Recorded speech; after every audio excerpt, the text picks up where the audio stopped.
Halo semuanya, balik lagi di Debat dan Dilema, di mana kita akan membahas beberapa dilema finansial yang jadi perdebatan sehari-hari. Contohnya, kita tahu beberapa hal yang udah common, menabung itu penting. Ngatur pengeluaran juga penting, apalagi kalau kaitannya dengan investasi. Tapi pertanyaan paling sederhananya adalah, kenapa banyak dari kita belum memulai? Ya. So, di episode kali ini, kita akan kedatangan satu sosok yang punya perspektif dan mimpi besar, terutama kalau berkaitan dengan financial wellness. Nah, sesi diskusinya akan berjalan dengan pengantar bahasa Inggris, jadi teman-teman bisa manfaatin fitur closed caption untuk ngikutin pembicaraan kita hari ini.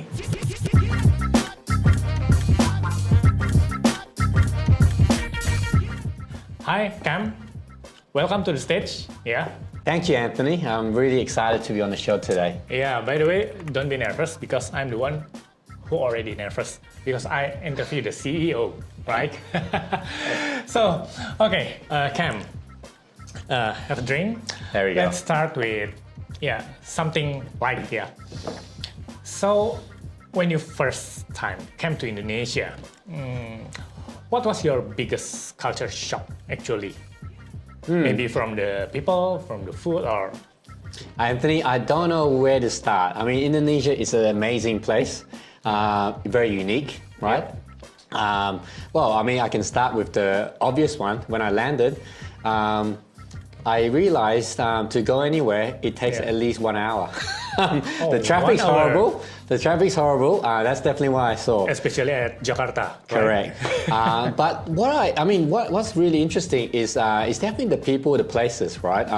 And of course, I'm only speaking about Jakarta. So for example, I had a meeting to go into the Central Business District, SCBD area. SCBD.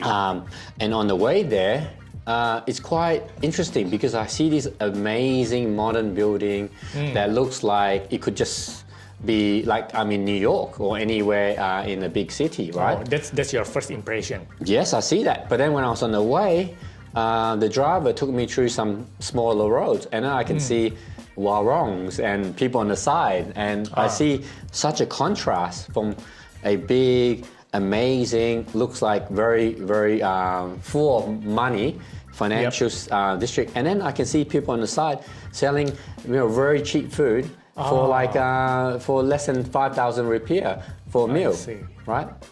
Very contrast, right? Massive contrast, and I'm thinking, this is interesting. And then later on, I went to. Of course, I needed my coffee. I've been Australian. Yep. So in Australia, I pay roughly around $5 which is probably around 50,000 for a flat white. Okay. Yep. And then I went to get my coffee, and I was seeing I saw the price for 5,000 for a meal on the Warong. I went to get a coffee, but it was in the SCBD area, and it was 60,000 for a flat white. And I was thinking, how does this work? It costs more than Australia in the SCBD area. So for me, it's just Indonesia is like this amazing land where you have such big contrasting just in front of you, right? And they're right next to each other. So that was certainly a shock for me when I first arrived. Wow, surprisingly, yeah. So the price for a flat coffee, flat white, it's just the same with Australia. Yeah. But what's the difference then? Maybe from the how people can afford these items will be different, because we know that Indonesia is an emerging country and totally different with Australia. Australia is a developed country, right? So it's a unique things, but how people interact and manage the money is different, I see. So, by the way, we know that you have a lot of experience, you have international exposure as well.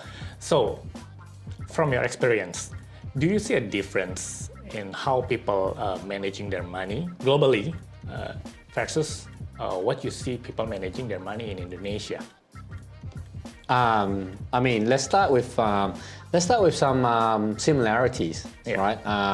So I think one thing that's not just an Indonesian, unique to Indonesia, is I think financial literacy, right?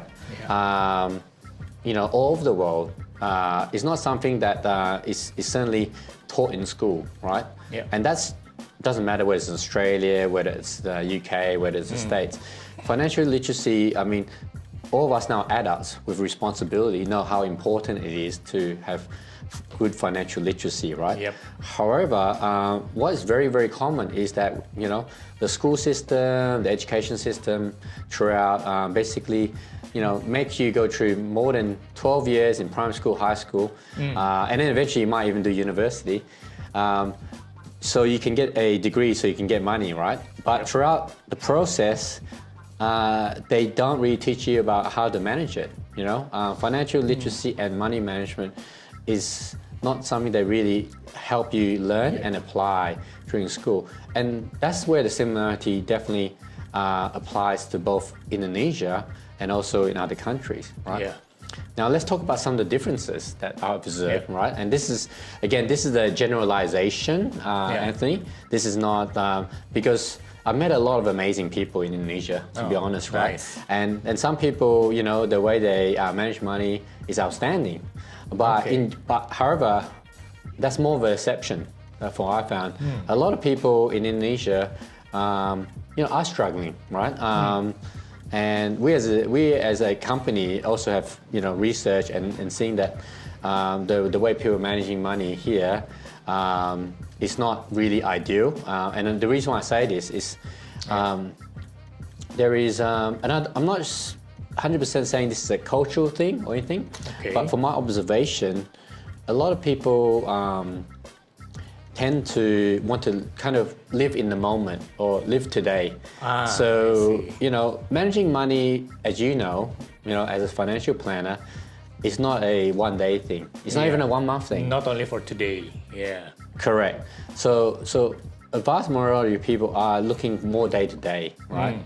And day to day is not really how you should manage your money, because that really just focus on what you need to do today, right? But as you know, you want to manage money, it's all about looking at where you want to go to, right? It's about the planning. It's about having the right system, having the right structure, right? And I think in Indonesia, as I said, I'm not sure whether it's a culture thing, but people tend to more day to day, right? Yeah, especially here, that many young people in Indonesia, Gen Z people, believe about the YOLO things. You only live once, because they know that it's time to try, it's time to buy the item, everything that YOLO. What do you think about YOLO things, especially for young Indonesian people? To be perfectly honest, and I want to make sure I clarify this, right? Yeah. It's not a Gen Z thing. It's just a mature. It's just pure maturity thing. Okay. Because I don't know if you guys can relate. When many years ago, when I was that age, I also wanted to live. You only live once. The concept YOLO wasn't invented in my age, but the practice was still there in terms of living once. So it's not a generation thing. It's just an age maturity thing. I see. I still believe that people should still really, make sure you do experience life. That I still 100% think people need to do that. But you can do that in combination with also some financial planning, because your future self is going to 100% thank you for that. And you can only know this when you get older, right? And here, me and you, Anthony, we're a bit more experienced, and we know with time, one of the most common things that when you get older, you say, wow, if only I started that earlier. If only I invested in that earlier, or I did that. But unfortunately, we don't have a time machine, and we can't go back in time. But what we can do, hopefully, is share our experience. Yes. And as I said, it's not just a Generation Z thing. It's just basically where you are in your life stage. And it's a very, very common thing. And it's not even an Indonesian thing. It's actually common. It's a common thing. That's a common thing in where you are when you just got access to money. Financial responsibility may not seem very, very heavy at the time. Yeah. I see. Yeah, that's interesting. It means that YOLO things, it's not for not some people, but it's a common things, even if in every country, right? Absolutely. I mean, look, there's this app called TikTok, right? And if you look at TikTok, it's an international app, right? Yes. And you can see almost every single TikTok video that's created by content creators. It's all about lifestyle for a certain age thing, right? So you can see it's definitely not just Indonesian. It's quite common. And I've lived in many different countries. It literally it's just where you are in your life stage and maybe experience with financial responsibility. Yeah. That's the keyword about the financial responsibility. Yeah. Okay. So we know that it's not only about the knowledge, right? But more about maybe the habits and the system. So what do you think about it? About the creating a money habits and the supporting system? Well, Anthony, I think that's critical, right? To manage money, savings, and all those things, they sound like a very simple word. But to actually do it is hard. Now, I'm not going to sit here and say it's easy. If you just think, okay, you know what, I'm just going to do this, I'm going to do my spreadsheet, I'm going to write these things down, I'm going to have this game plan, and you can get very excited, but then 1 month later, you forget to do it, right? Because just doing it, like maybe using traditional methods and so forth, that's maybe less structured and doesn't have any sort of system or technology. It's just a bit more challenging, And I think the majority of people, I think some people absolutely can do it because they just got an amazing control, discipline, mindset, but they're fine for you. Majority of us, normal people, where we cannot be as consistent without the right structure system in place in order for us to consistently save and focus on managing money. I see. That's become the challenge. How to manage and organize the money, because based on my experience, that many people need to define the why factor, why they need to save money, and the why will be related to the financial goals. So people need to define their financial goal actually. That's interesting. And by the way, you know that many things happens not only in Indonesia but everything globally, especially about the Iran and the oil price. You personally follow the global geopolitics and market update, of course, And then what do you think about what's happening with the world today? Do you have any perspective? Of course. Anthony, we live in very, dynamic times. I would say that, the last few years there's always been events, and unless you live under a stone, you're very fully aware that there's a lot of things going on, right? Not all the things are certainly positive, right? And certainly the Iran war is definitely not a positive thing, right? And regardless of the reasons and outcome, all of us, not just Indonesia, everybody in the world is not isolated. Everybody will experience some level of impact. Okay, and the reason, and to explain to people why, this is war. It's got nothing to do with Indonesia, right? Indonesia's not involved. How can it impact ordinary Indonesians? Well, because the number one thing that is definitely impacted, the most obvious thing, there's lots of things impacted, but oil has been impacted.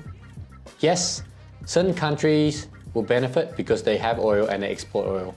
But fundamentally, what's happened here is that the oil shortage has basically have massive roll-on effects, because suddenly the price of oil, for example, Anthony, has gone from like $60 a barrel to now sometimes over 100, 110 US dollar. That is almost doubling in price.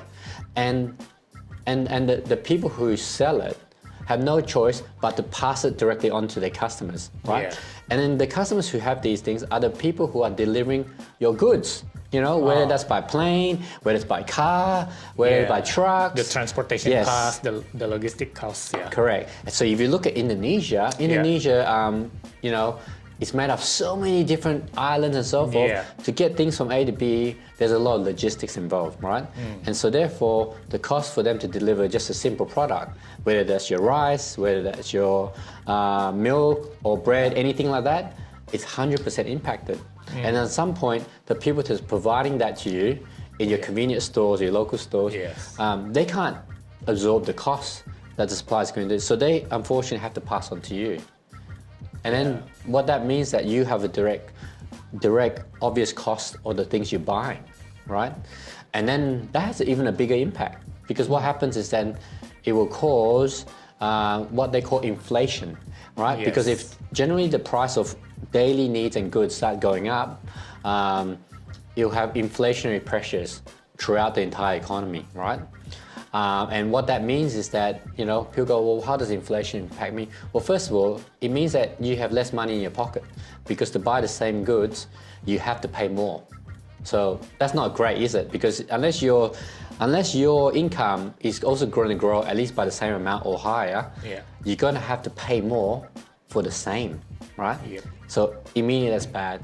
And then from a bigger picture point of view, the government is also under pressure, because from them, they also have to think about how do they control this thing called inflation.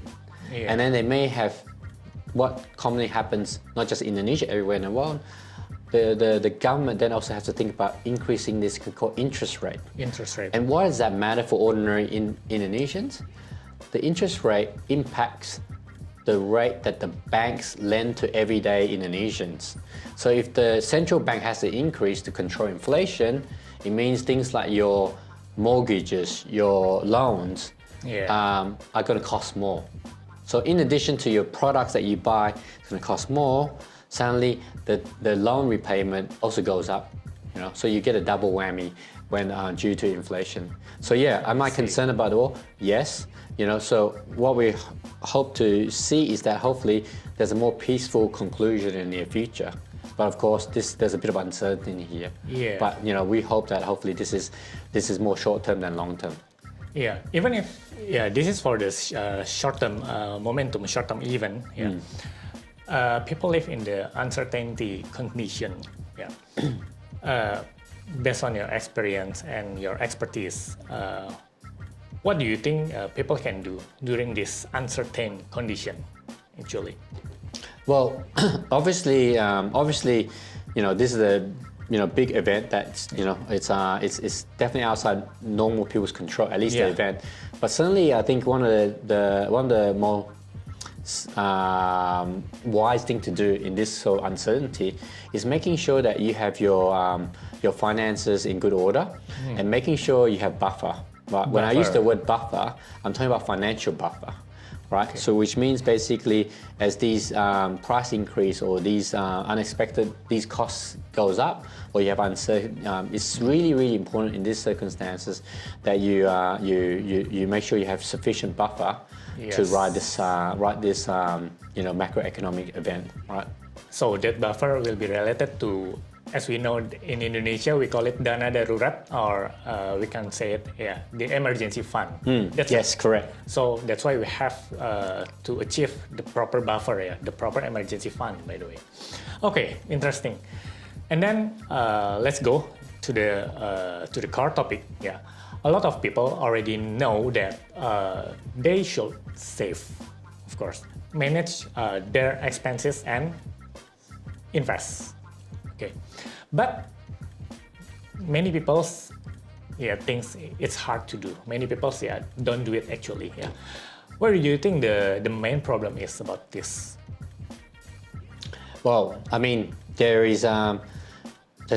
I wouldn't say there's just one problem, but if I had to pinpoint the very very main reason is actually mindset.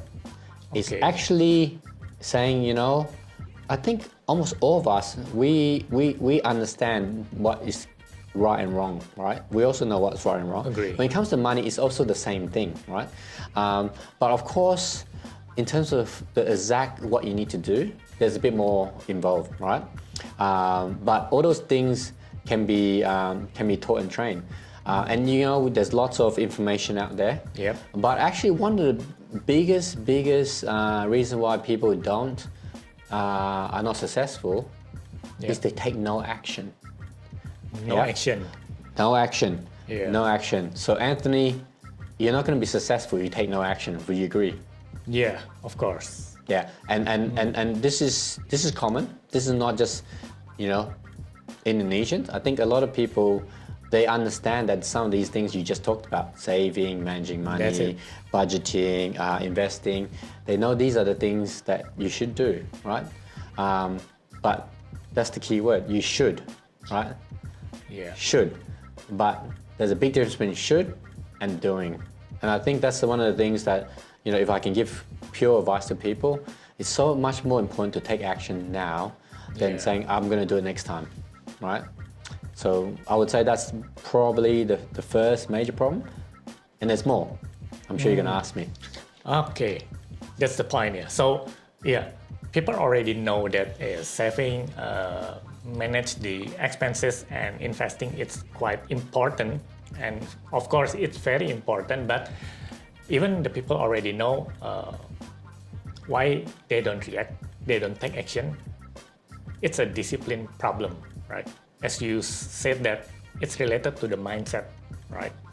So if we are talking about this money mindset, what is the missing structure in most Indonesian people, if you see?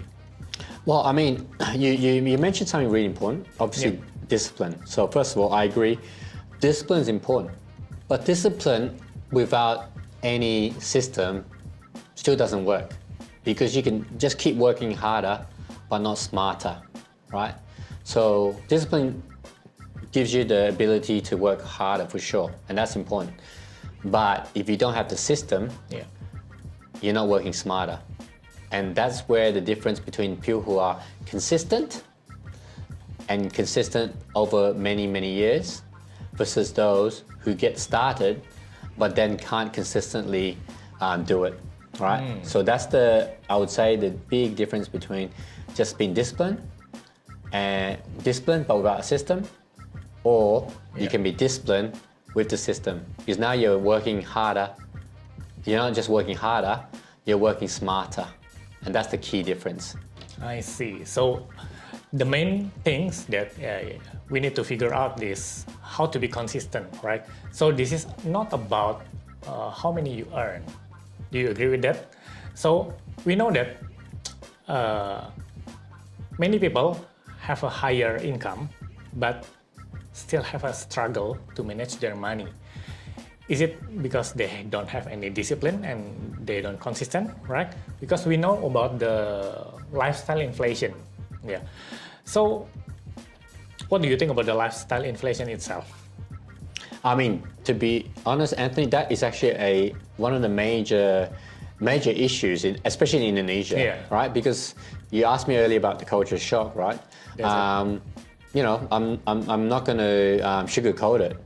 But certainly in the urban areas of Indonesia, right, the urban big city areas, there's a lot of people who see what other people are doing, right? Either on social media, whether it's walking around the shopping malls, and they feel like in order for them to belong, they also have to have the same, clothing, materials, and gadgets, But that's not necessarily true, because everybody have different needs and wants, right? If you then try to apply your own wants to the same as someone else who potentially has a high income or has different expense and priorities to you, it's not going to work. So I think lifestyle inflation is definitely a problem, and that one is really about discipline, to be perfectly honest. That one's more about discipline, right? If you decide that you want to just copy someone else, then it's very difficult to help you. Right? Yeah, because we know, lifestyle inflation, there's no limit for it. You just always to figure it to be a good lifestyle, like many influencers, and that's not a good thing, by the way. That's why how to create and be disciplined of course, we have to build our budget every month, right? Yeah. And then, if you could give just one simple financial tip that actually works, what would it be? So, for me, the very best tip I can give someone that's very practical is this concept that we are very, very strongly believe of. It is called pay yourself first. So Anthony, that's not going out there as soon as you get your salary and going out and buying yourself a new pair of running shoes or buying yourself a new handbag. Okay. No, because that's paying someone else first. You're actually paying that person.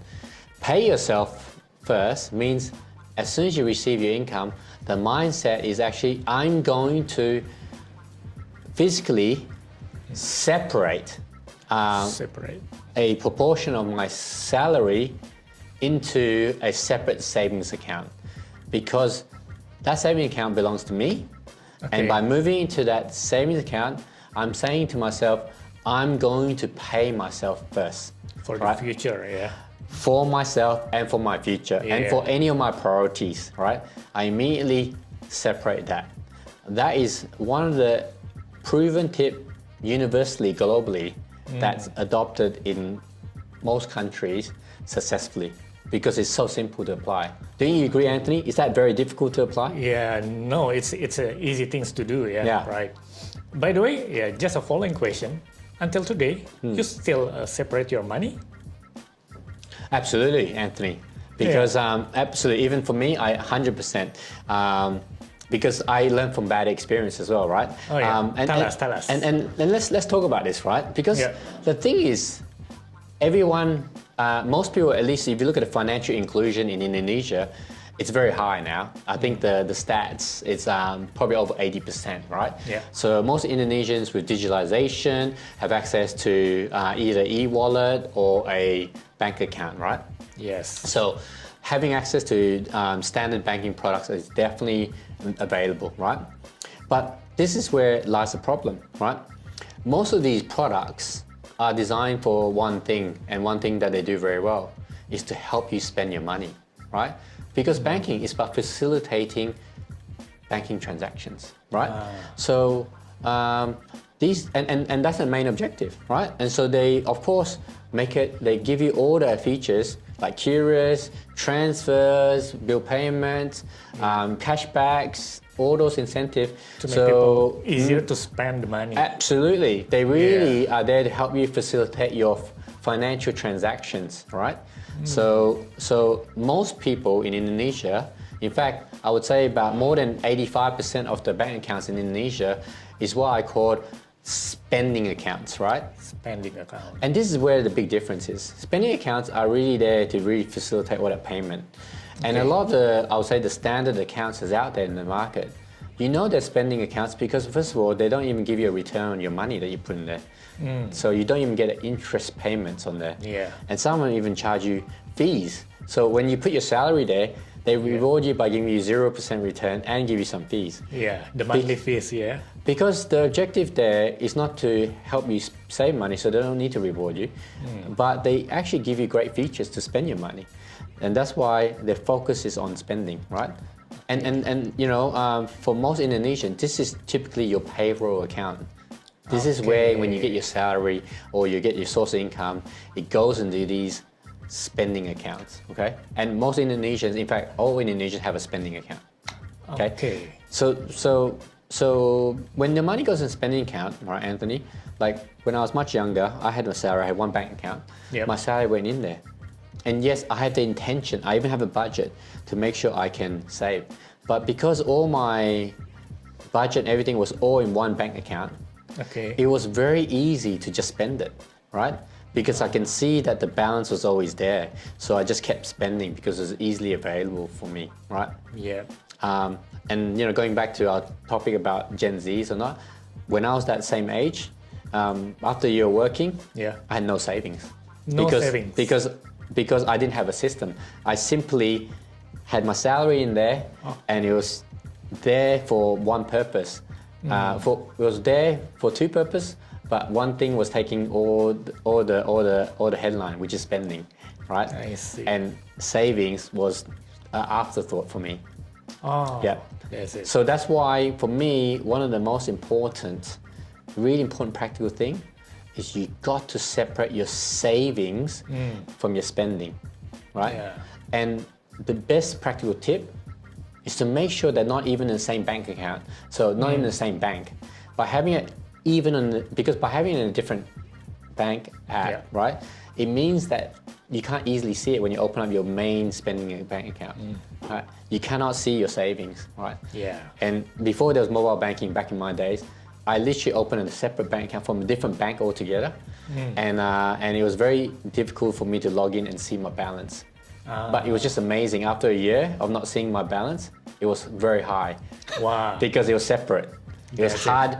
I created a very simple system by just transferring into this savings account once a month and not touching it. Interesting.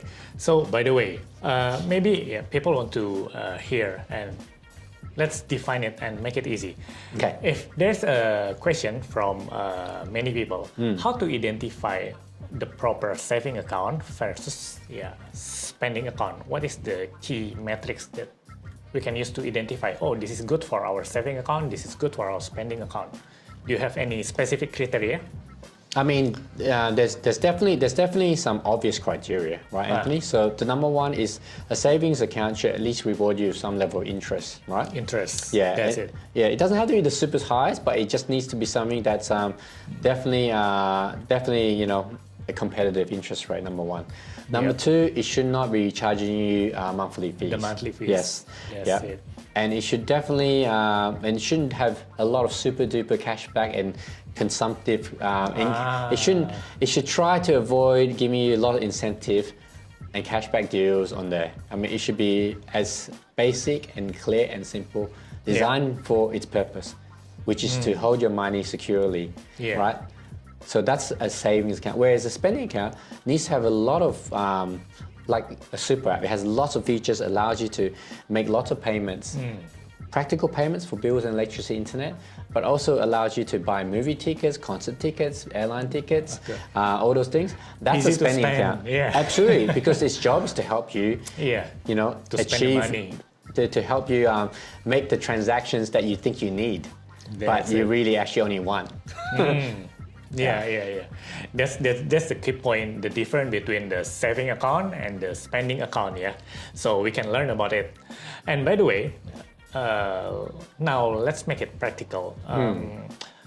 What should people do today, actually, to make sure that people take action?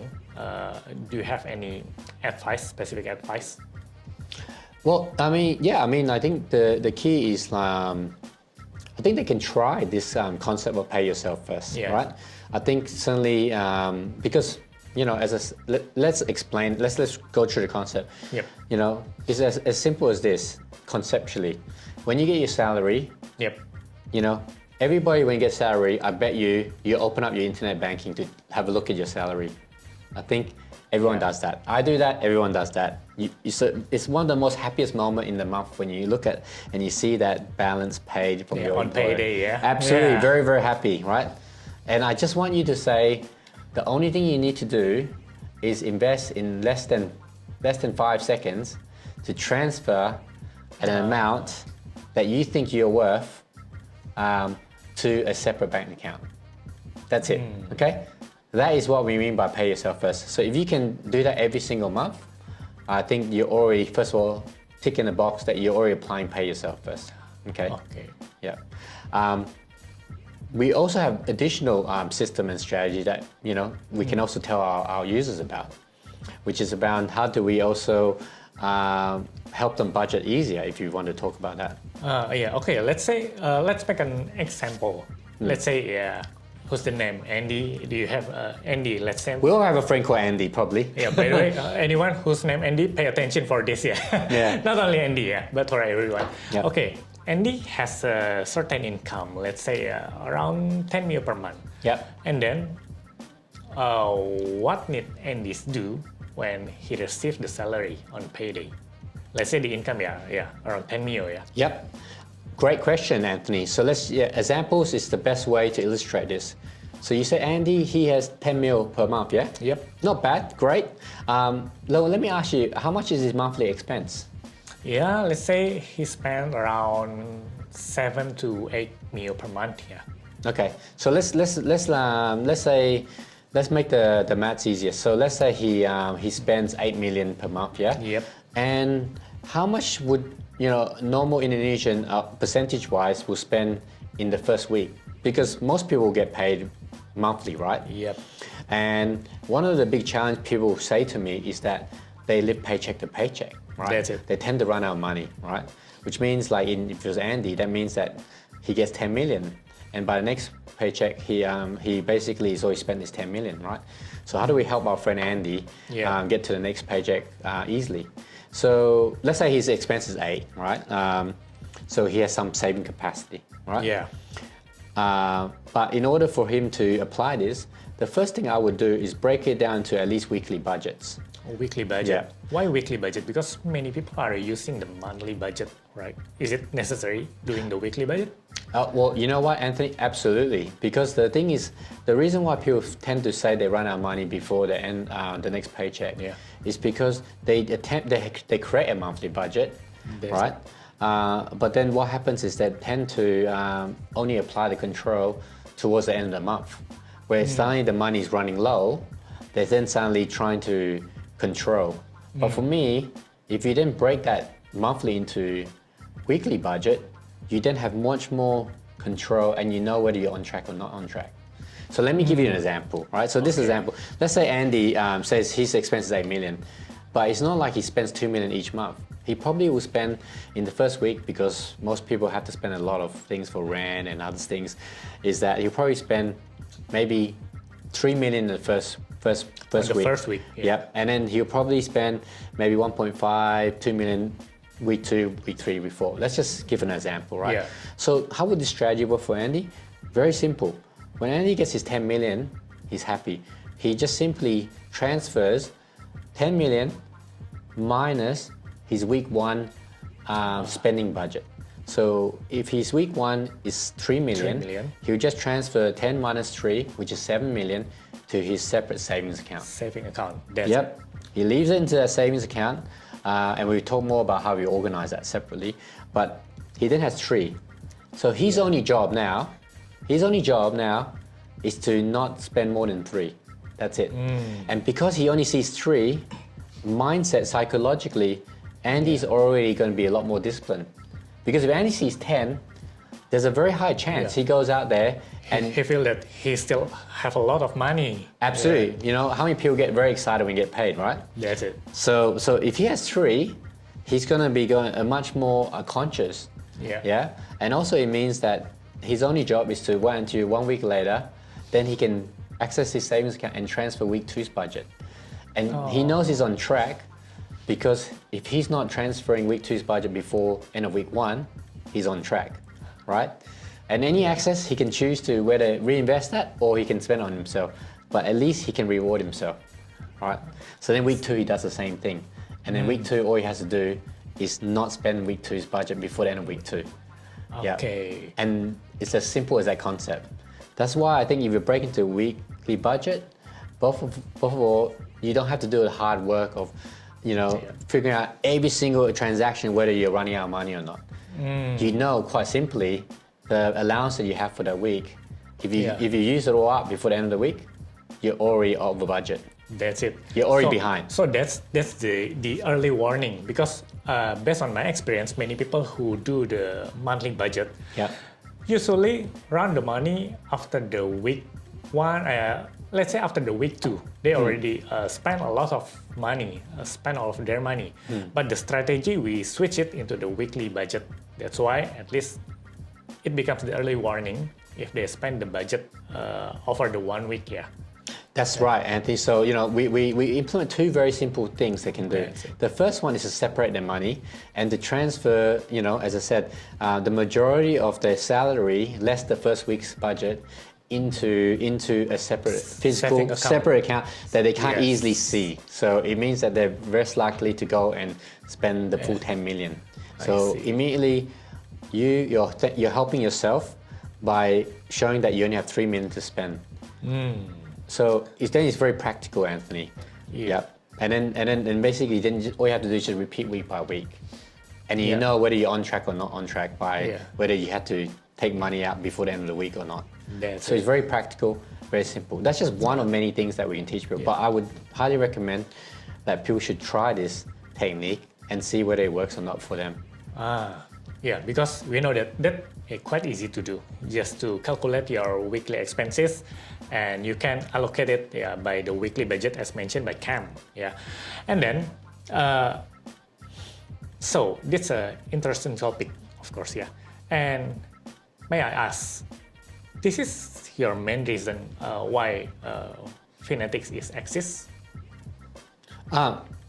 So, Anthony, great question. So for me, Finetics, for me, I feel like we had a discussion earlier, right? And it said, one of the things I wish someone taught me when I was younger is share with me their life experiences and their financial journey. Because if I knew all the things I experience now, I can guarantee you I'll even be more financially even better, right?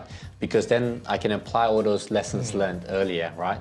So for me, the mission about Finetics is about me and the team here really giving back very practical, very achievable tips, system, and advice. Cut that bit. Giving people practical system that they can apply easily, right?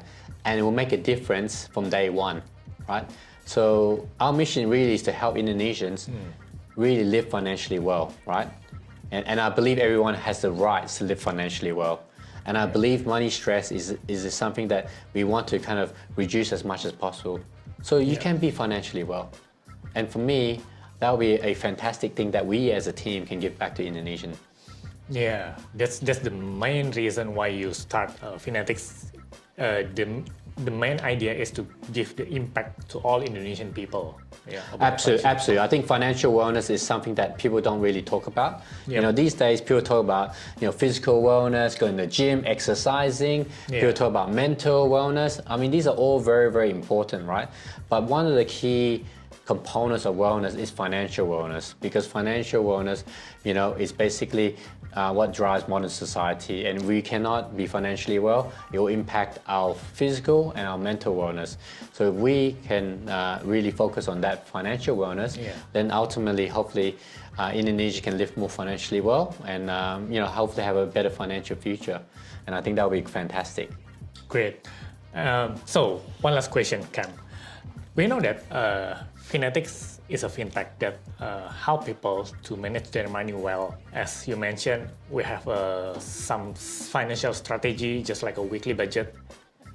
And then we know that Finetics is not a digital bank.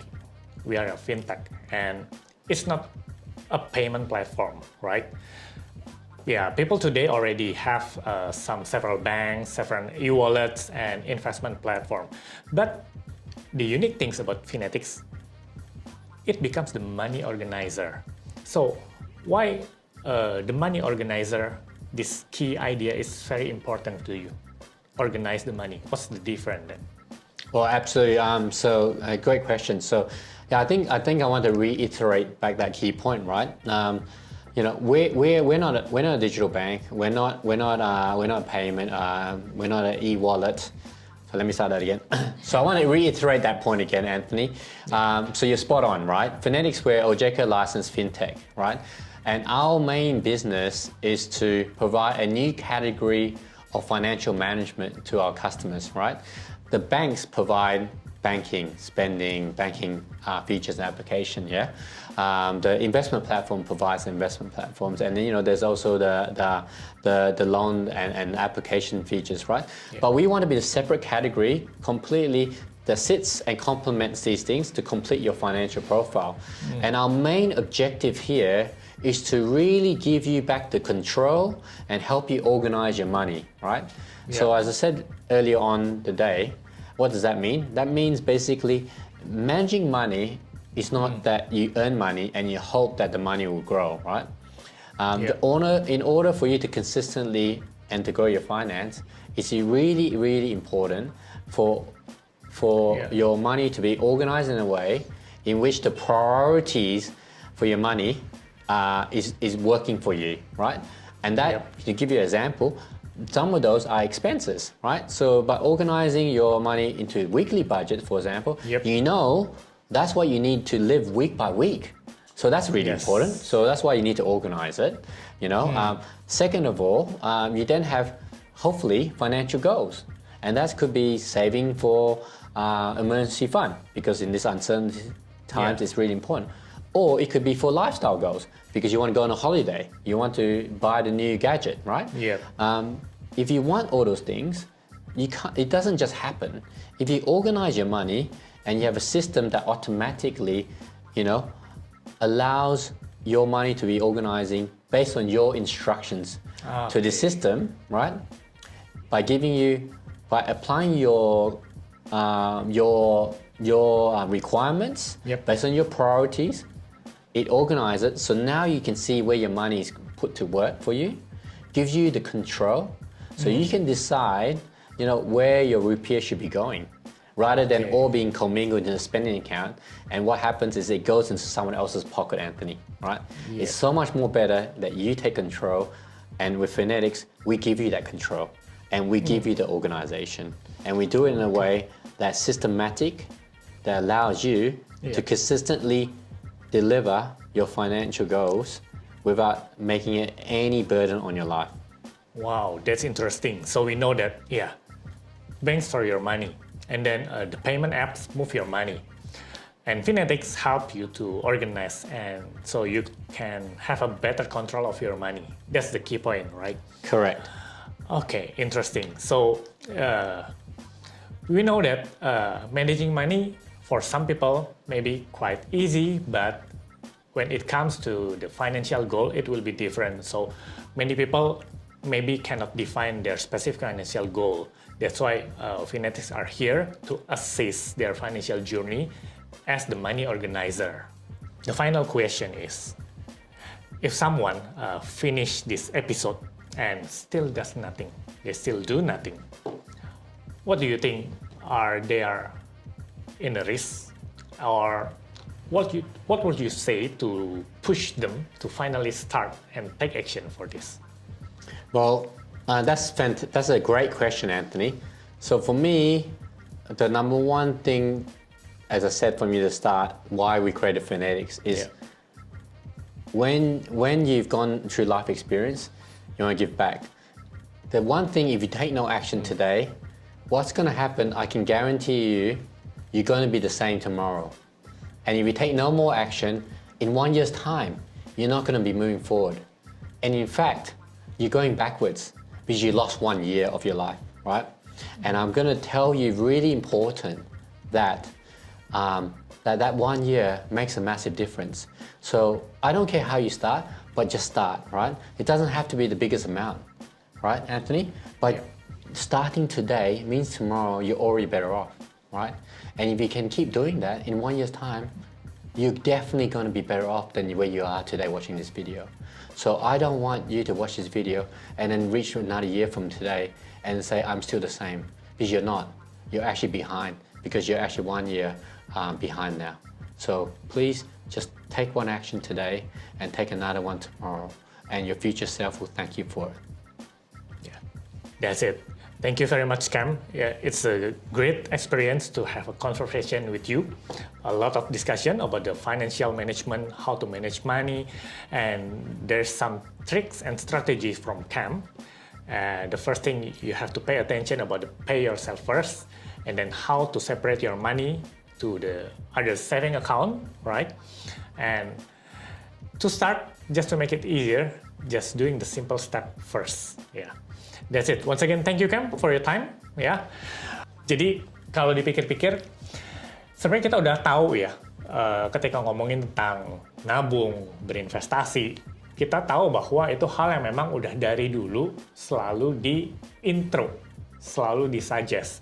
Tapi problemnya adalah bukan tentang kita tahu atau nggak tahu, tapi kebanyakan kita nggak take action. Nah, Di sini, untuk memulai, nggak perlu melakukan sesuatu yang super besar, merubah segalanya, tapi cukup lakukan dengan hal kecil. Mulai dari konsep pay yourself first, kemudian juga teman-teman bisa pisahkan, tadi ada diidentifikasi, saving account itu karakternya gimana. Dan yang paling penting adalah do. Lakukan actionnya mulai dari sekarang. Ya. So, this is it. Ya. Jangan lupa untuk tonton terus episode Debat dan Dilema, dan kalau ada pertanyaan lanjutan, teman-teman nanti boleh sampaikan di kolom komentar, dan selalu pastikan like, subscribe, dan share kalau ini memang berguna buat kamu. Thank you sekali lagi, dan stay tune, sampai ketemu lagi di episode Debat dan Dilema berikutnya.